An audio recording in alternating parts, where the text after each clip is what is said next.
Assalamu alaikum. My name is Mubin Malik, and the lab that we are going to perform today is about adders and subtractors.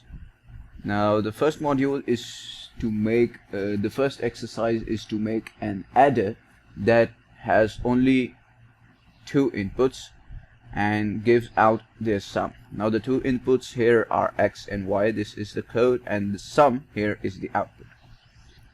This is its RTL view, and this is the demonstration in which the code is actually run.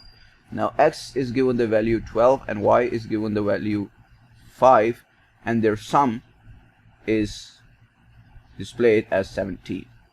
The next exercise that we have to perform includes a carry in, which means that a value from some other adder is being added into our previous adder.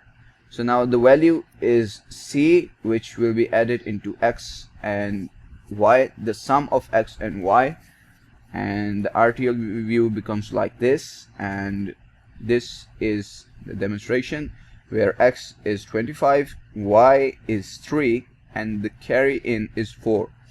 So the sum becomes 25 plus 3, 28, and 28 plus 4, 32. Now for the next exercise, we have to include a carry out. A carry out basically means that two numbers are added. Suppose two numbers of 4 bits are added. If their sum exceeds the 4-bit limit, then a carry out is generated.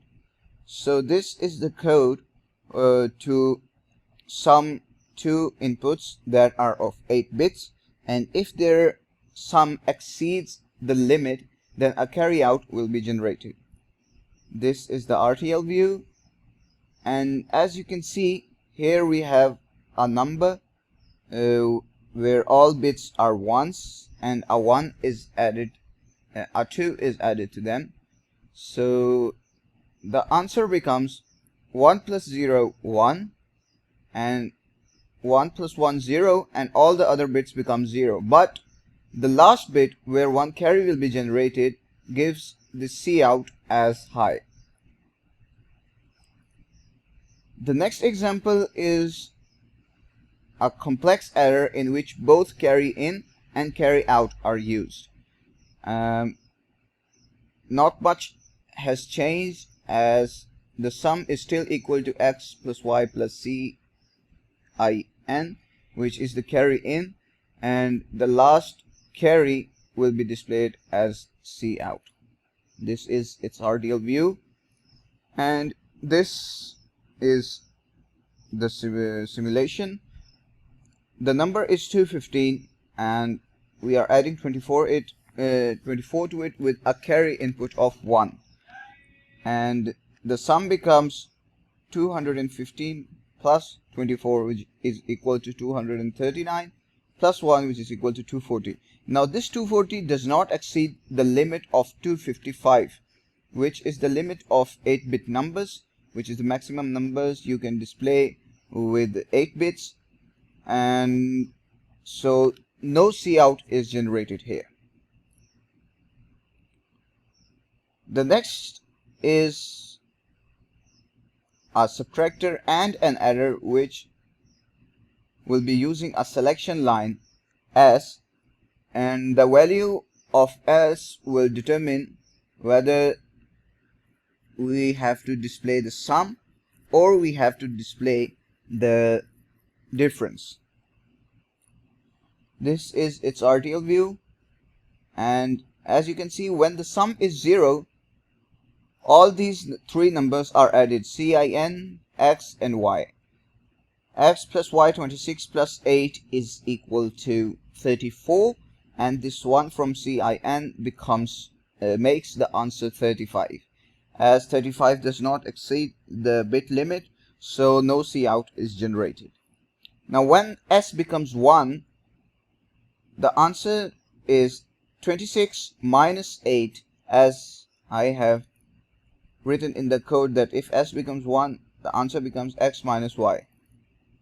So x minus y, which is 26 minus 8, becomes 18, so which is displayed at the output.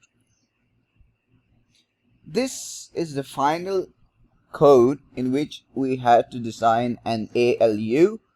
What this ALU does is it performs 10 different functions, and which function to perform is determined by this select line, and the value of this select will determine which of the function we have to perform.